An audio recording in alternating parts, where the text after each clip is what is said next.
Welcome back to the Artie Lange Show. Talking to Amir Arison. Really nice guy, real successful right now. He's on The Blacklist on NBC. Hit show. Girls, hit. 3-episode arc with this year. Now, when is that? Did one air last night and another one's next week? Yeah, the last one. What's your character in that? Hannah, played by Lena Dunham, gets a job at GQ. Yes. And she's got. Do you watch the show? I watched it the first year with my girlfriend watched it. She kind of got me into it, but I'm like a boob who watches Sports Center mostly. You can't admit that you watch girls. You got to save face. But it's a good show. No, I did watch it. I did watch it, but I stopped for some reason because not because I didn't like it, just because there's so much lazy. On TV and there's so much. There's a million things. There's no time to watch everything. There's 1,000 things I don't get to see. Yeah, but it's a quality show, like you say, Emmy award-winning type show. And do you work at GQ? Is that what you do? Yeah, so she gets a job at she gets a corporate writing job at GQ, and of course, when you get a new job, she's got all these new office workers. So she's got 3 coworkers. A great actor named Michael Zegan plays one of them. Jessica Williams from The Daily Show, she's amazing. Right. She plays the other one. Jenna Lyons, who is the artist, I don't know if it's called the creative director at J. Crew, made her acting debut, plays our boss.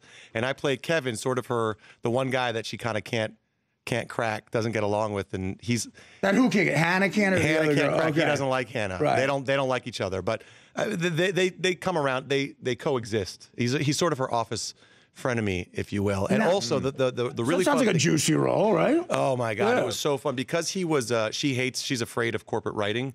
Sort of that's one of the themes, that she was afraid of selling out as a writer. And she finds out that all of the other characters also are writers. Like my character was a poet. Another one wrote a piece in N+1.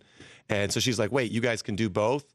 And because I'm the oldest of the group, so I feel like I was, in the story, I was her cautionary tale. So I was like, I could be everything Hannah doesn't want to become. Right. And so that, like, in the story, that's like a gift to an actor. I was like, I can be everything your main character doesn't want to be and despises, so I can be bitter, a bitch, judgmental, over it. Plus, you get to play. You get to play kind of an overbearing, sort of annoying poet. That's fantastic, though. That's a fun thing to do. So fun. Yeah, fun. Like a pretentious poet's a great thing to do. You know, it was so fun too. Particularly, it's probably my favorite way to work in comedy. Is, it's a completely scripted show, but about 20 to 25% of it is improvised. Yeah. I asked Lena that, and I asked I think Jenny. They said the serious scenes not so much, but when the scenes are a little bit lighter or playful and stuff, they do improvise about 25%, and that is the best. I mean, when you get into the zone there's nothing where it's truly, that's my favorite pocket to be in when working on a comedy. Does that Lena Dunham broad, does she keep her clothes off camera? I mean, she's always naked, this chick. I mean, is she improvise just taking her shirt off at work or something? She's always naked. I applaud her for it, but my God. I mean, have you seen, very confident, have you seen her breasts? On TV, like everybody else. No, but I mean in a scene? My scene was at work, so she did not show. But it seems her like breasts. she would do that at work, even on that show. I guess her version of that at work is putting her foot in her mouth, saying whatever she wants, interrupting, just kind of getting in your grill. So it sounds like you had a lot of fun doing it. I had so much fun. It was, like when you do a play, you've lived, like, and the play ends, it's like kind of hard to shed you kind of like walking down the street, you still say your lines. Right. That's how much fun I had on Girls. I couldn't stop improvising as Kevin for I was like, who am I talking to? I was like going to sleep. I was like, thinking of great lines. I was like in my bathroom. I was like, who cares, Amir? That would have been a great line. I mean, but it was just because I just had so much fun. It was like in my. That's funny. You're more dedicated to your craft than me. Every acting job I've ever had, when the day's over, I can immediately stop improvising and just fall asleep with food on my chest. I will say that's great news. I want to talk a little bit about The Blacklist when we come back, because that seems like an interesting show. Yeah, that's exciting. We'll be back with Amir Arison after this.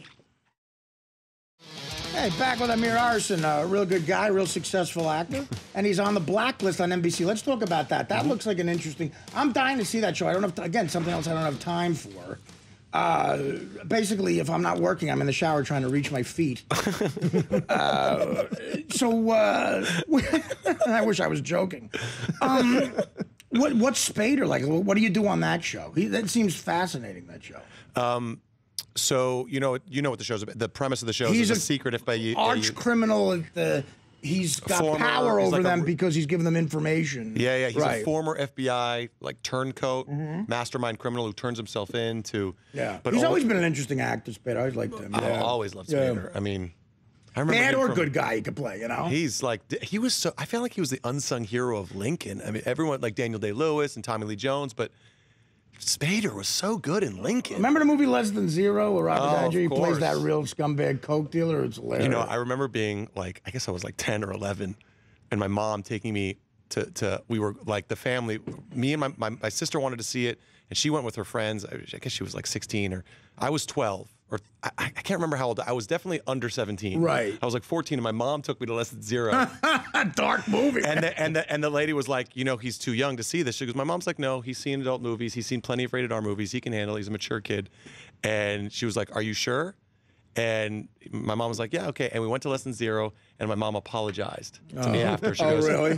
As your mother, I should not have taken you to that movie. That's unbelievable. We need to talk about this. What did you not understand? What is not? I don't endorse this behavior. And God, we had different parents. My father put me and my sister in the trunk to get us into Animal House. Then high-fived me when breasts were on me. I remember Less Than Zero, I was about 12 years old when I saw it for the first time. I remember looking at Spader playing that coke dealer going, God, it's so realistic. It's exactly like my coke dealer. So what do you play, real quick, what do you play on it? I play Aram, who is the sort of the resident computer. All these shows always have a computer guy. I'm the computer guy. I'm the Chloe O'Brien of That's a great reference. Of Blacklist, always on the phone, helping them figure out. And it's kind of evolved and shaped. I was just supposed to do one episode. Yeah, and it's evolved in the more. Great. Yeah, we got to go. I'm sorry, but it's evolved in the more. You did a great job here. I feel like there's so much to talk to you about, but I wish you the best. Yeah. And continue the success. You got the Blacklist, you got Girls, and hopefully the Blacklist will be a thing we'll be seeing a lot of. I appreciate that so much, Artie. And, you did a great job here. Hopefully you can come back. Thanks, Amir. I would love to come back. Amir Arison, thank you so much. Awesome, back guys. after this. The Artie Lange Show, weeknights on Audience, only on DirecTV.